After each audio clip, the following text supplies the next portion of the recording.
The Indo-US trade deal is what we're going to discuss today. Supporters of the Modi government are calling it a massive breakthrough. Critics are calling it capitulation, that basically India went to the US on bended knee. Now, the problem with most of this noise is that some of it is wrong and most of it is incomplete. The deal has not come together overnight. It's been worked on for months and months. And what we're seeing now is the end of a long and uncomfortable standoff, driven more by domestic US politics than anything else. It's a reset that Trump himself has been delaying for many months. And we're going to walk through in this video what we know so far as to what has been agreed on, what has already been negotiated a while ago, what those oil sanctions really mean, and has India actually benefited or given up a lot in this deal. Before we get started, like, share, subscribe. It takes a lot of effort to put these videos together. We work very hard and we do it with the best intention. So it would be really helpful if you supported us by signing up for our membership as well.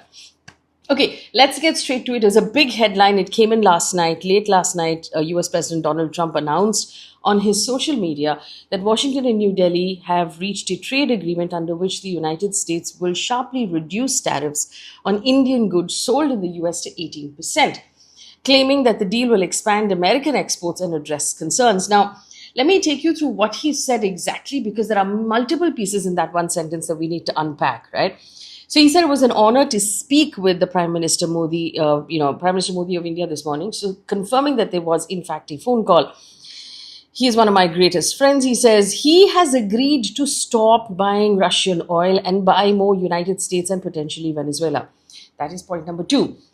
We've agreed to a trade deal whereby the United States will charge reduced reciprocal tariff, reducing it from 25 to 18%. Likewise, they will move forward and reduce that tariffs and non-tariff barriers to 0. That's another point. The Prime Minister has committed to buy American with a much higher level, in addition to over $500 billion of US energy, technology, agriculture, coal, and many other products. That's a really important one. And he goes on to say that, we're great people and we like to get things done. So what have we learned from this? Reciprocal tariffs will be cut from 25% to 18%. India will buy significantly more American goods to the tune of $500 billion.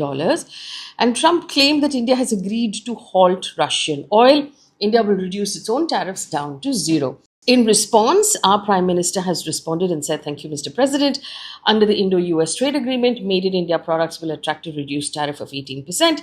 This will help Indian exporters further strengthen economic cooperation between the two countries." Now, this is important. This is a very measured statement, right? The words are very measured.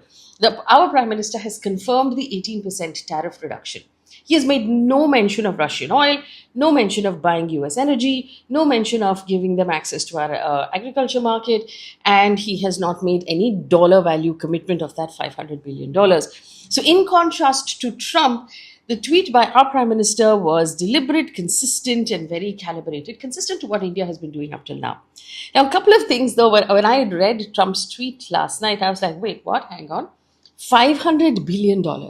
Because as of now, the total amount of the goods that India exports to the US is 87 billion.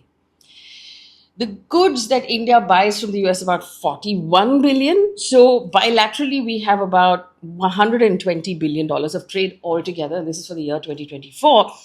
And if you add services to it also, there's still $212 billion, give or take some. So our total business right now, including services, is $212 billion. And he's talking about us buying $500 billion worth of goods from them. So it does seem like not all of it is literal, or maybe take some of it with a pinch of salt. And that should actually then place these two conversations or these two sort of announcements carefully before you. And Trump does have a tendency to exaggerate and to overstate things. We don't take him completely at face value. The other thing that we should look at is the actual tariff number, right? US on India is now down to 18%. But I must point out to you that US on Indian goods before Donald Trump started announcing tariffs was 2% or 3%. So we've gone from 2% or 3% up to 18%. And India used to charge an average of 11 or 12% to the US, in some cases up to 100%. That, according to Donald Trump, is going to go down to 0. So on one hand, we are actually going to increase payment from 2% to 18%. and we're going to reduce our receipts from, say, 11-12% down to zero. So it does seem like, oh, is this a good deal or not? But let's not forget that the last so many months when we've been dealing with tariffs with Donald Trump has actually changed the way the world does business. So perhaps it might not be fully fair to say we've gone from 2% to 18%, because in the middle we went up to, 25, 50%, stuff like that. Also, like the Commerce Minister Piyush Goyal in his press conference had actually pointed out that we got a better deal than our competitors. So Indonesia, Vietnam, Bangladesh, China, which is what he made that comparison with, they are actually paying higher than 18%. Now, what this actually did in India is that it eased pressure completely on exporters, particularly textiles, gems, jewelry, seafood, marine products. These guys are labor-intensive businesses, and they were really suffering from the time that tariff came in.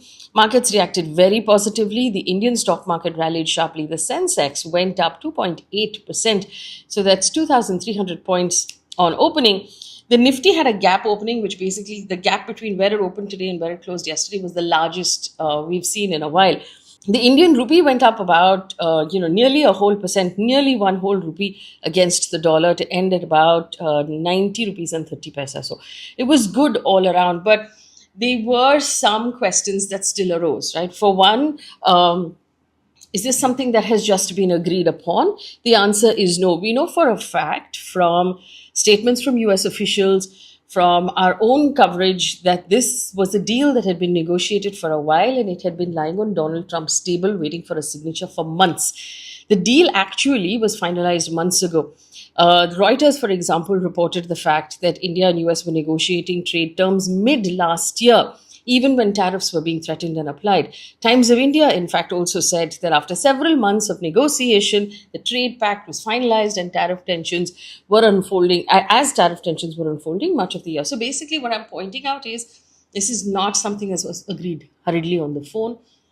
What my sources are telling me is that the deal was negotiated, it was agreed on mid last year, it was sitting on the table, but Donald Trump was obviously using this trade deal for several other geopolitical conversations that he was having, and that is why he had not signed it. So it's very possible that India already had agreed to those tariff reductions in select sectors to bring it down to zero, or whatever India has agreed to agreed perhaps also to a framework of agriculture access and a pathway to lower duties on both sides. Senior US officials publicly acknowledged describing India's proposals as one of the most ambitious offers that US had received.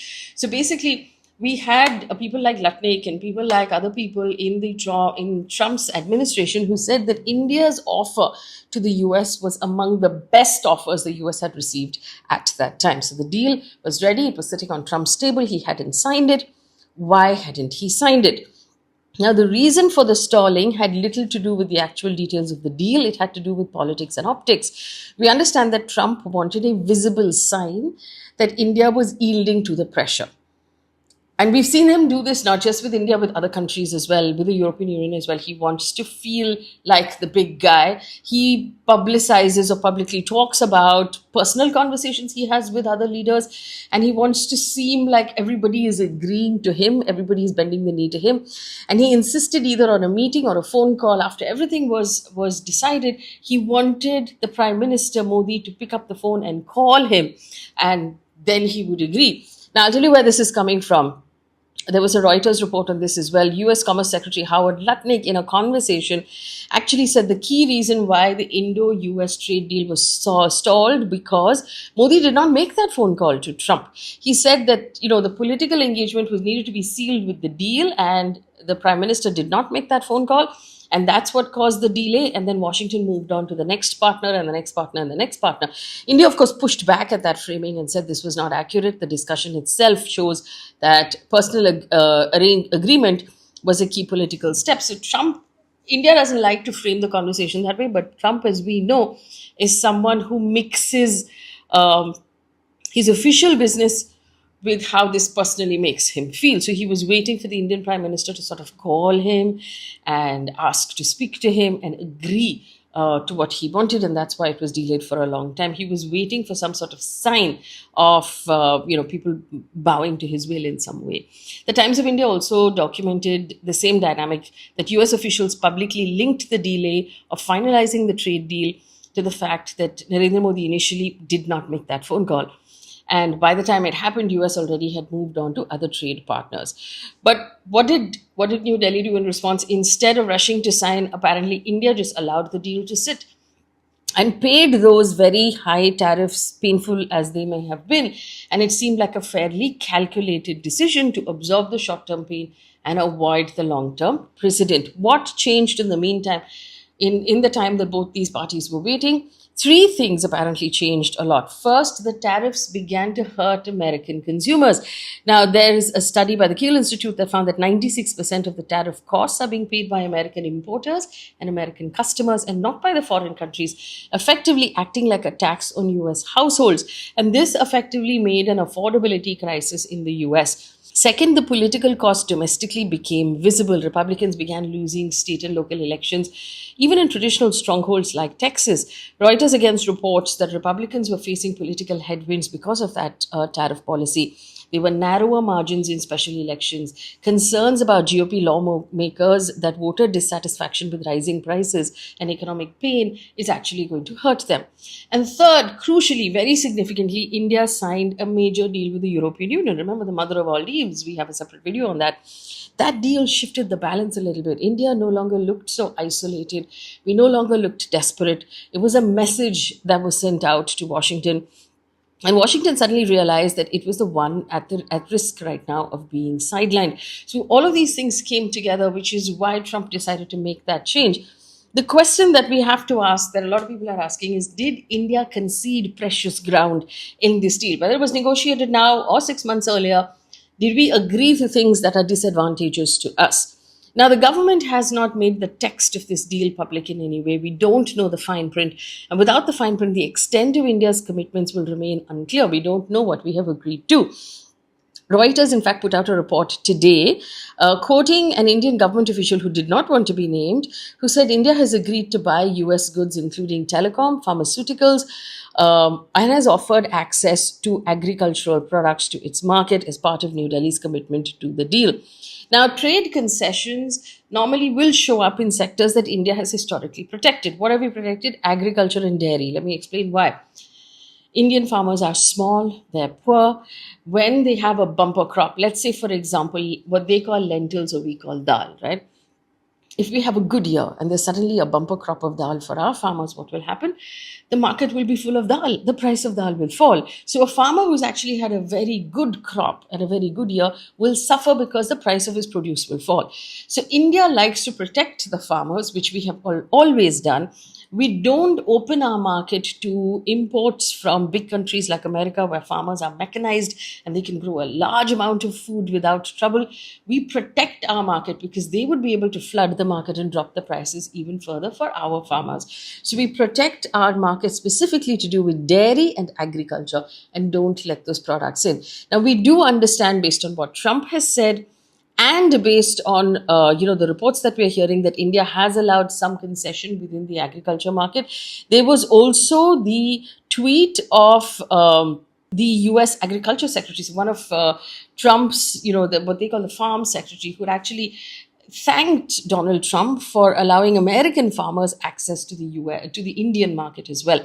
And that, that made a lot of people sit up and take notice in India, saying, what have we agreed to? We don't know what we've agreed to. So we don't know if we've agreed to allow their corn to come in to feed our cattle, or in what space or what capacity we have actually agreed. The other things that we normally don't allow is digital trade and data localization, pharmaceutical IP protections, and tariffs on industrial goods. It'll be important to watch and figure out exactly what we have agreed to, what these countries are going to sign, and then we will have the details. So I can't tell you anymore because we don't have the details on that. The next question that's coming up is Trump claiming that India has agreed to stop buying Russian oil. Again, we have to be careful because language matters here. Now, we do know that India has already communicated to the Russians that we're going to be tapering off that that purchase of Russian oil. But India has not committed to zero, because our Prime Minister has not confirmed it in any of our communication, and we've not seen that fine print. Now, there's a reason why India has not committed to zero. Now, there are reports that say refineries in India need time to complete first of all, the Russian imports. Shipments that have already been ordered will arrive in March. So that has to be honored. Indian refineries also have not been officially apparently told by the government to stop buying Russian oil, and they will need a period to wind down and complete the processes, the purchases that are already in process. This is what two refineries have told Reuters. The other thing that has happened is US asking India to shift to buying Venezuelan oil and American oil. Now, to deal with Venezuelan oil, apparently the quality of Venezuelan crude is different from the others. It requires a different type of refinery, which the US can do. And on the Indian coast, there is only one other guy who can do it, and that is Reliance in Jamnagar. So Reliance has the capacity to process the heavy crude that comes in large volumes from Venezuelan oil. But Venezuela will first have to up its production. But we understand that Reliance already has put its hat in the ring to buy Venezuelan oil. Indian refineries will have to buy with more from the Middle East, from Africa, from South American countries as they scale back Russian oil prices. Is not going to happen overnight. And as far as US oil is concerned, US oil production obviously was brought down during the Biden era, and it can't be turned up immediately. It's going to take some time for that to build up as well. That's why India's language has been so calibrated to reduce exposure, diversify supply, and avoid any sort of absolute commitment. So the fact that Donald Trump has said we're going to stop buying Russian oil is unlikely to happen overnight. It's going to take some time. There will be a period of this wind down, and it's not something that nobody could have agreed to happen for this to happen overnight, is the point I'm making. Indian stocks rallied. Two particular houses of Indian stocks have rallied very strongly. One is Reliance Industries, obviously, and I told you why, because Reliance is in a position at this point specifically to do with the energy sector, to be able to process that Venezuelan crude and turn it into very high value, petroleum products and sell it. So Reliance is in a good place to make a lot of money. Shares of Reliance Industry climbed 7% intraday. This was the strongest single-day gains we've seen in 2 years. And all of this removal of tariff uncertainty, refining, energy, petchem, the sectors that Reliance is in is obviously going to do very well. The other group stock that did really well was Adani Group companies. It went up 12 or 13% intraday, responding to the sentiment. So Adani ports obviously will do well because exports will move. So a combination of the EU deal and the US deal will move a lot more through our export sector, through our ports, and Adani ports will do well. Green energy, power, Ambuja Cements all recorded strong gains of 7 to 10% range or even higher. Also, remember, the Adani Group proprietors, Gautam Adani and his nephew, Sagar Adani, were served notices by the US government, and that comes into focus when we have improved relationships with India. But I must point out here that there is no evidence that improved relationships between Modi and Trump will have any bearing on any US Justice Department actions, notices, summons that have been served to any businessman. The DOJ operates independently, and trade diplomacy doesn't cancel out any legal process. There has been criticism of this deal from the opposition parties. Let's take a look at what that criticism has been. Opposition leaders, including Rahul Gandhi and others, have criticized the government for not sharing the text or the details with the parliament or with the public. And they say decisions of this magnitude cannot be made without scrutiny. Second, there are concerns that this might have compromised India's strategic autonomy and surrendered to US pressure on issues like tariff, energy process, and market access. Again, we don't know what we have agreed to yet. Critics have been especially vocal about the fact that Trump made the announcement. It wasn't a joint announcement. He just went off and did it on his own. But honestly, it's who he is, and the world is sort of figuring out that if you sort of let him have these wins, it might not be so bad, because in the long term we'll actually be able to gain some stuff. Parties like the Congress and Aam Aadmi Party have warned that the agreement could hurt Indian farmers by opening up the agricultural sector. But in order to really understand that, we need the details, like I told you. And finally, they have raised the fact that is US actually dictating to us where we will buy our oil from? Can they tell us not to buy from here and buy from there, and where is that leaving? leave us. So these are all basically criticisms coming from the opposition party. And having broken it down for you in all of these points as to where we stand, and of course, we'll know more once we have the actual details of what our two countries will sign. But let's be clear, what has happened right now is an agreement between the two countries, specifically between the heads of the two governments. The actual details, the signing will happen in the future. Once it does happen, we'll be able to, look at the numbers and compare it and look at it historically and imagine where we'll go in the future. But right now, we know that India waited, India diversified with EU and other moves, and the balance shifted and the deal followed. So in terms of strategy, a lot of things seem to have worked out for India, and the strategy that India had chosen seems to have paid off. The real question is, what have we agreed to, which we will have to wait and see. Leave me a comment in the comment section if you believe we've done the right thing.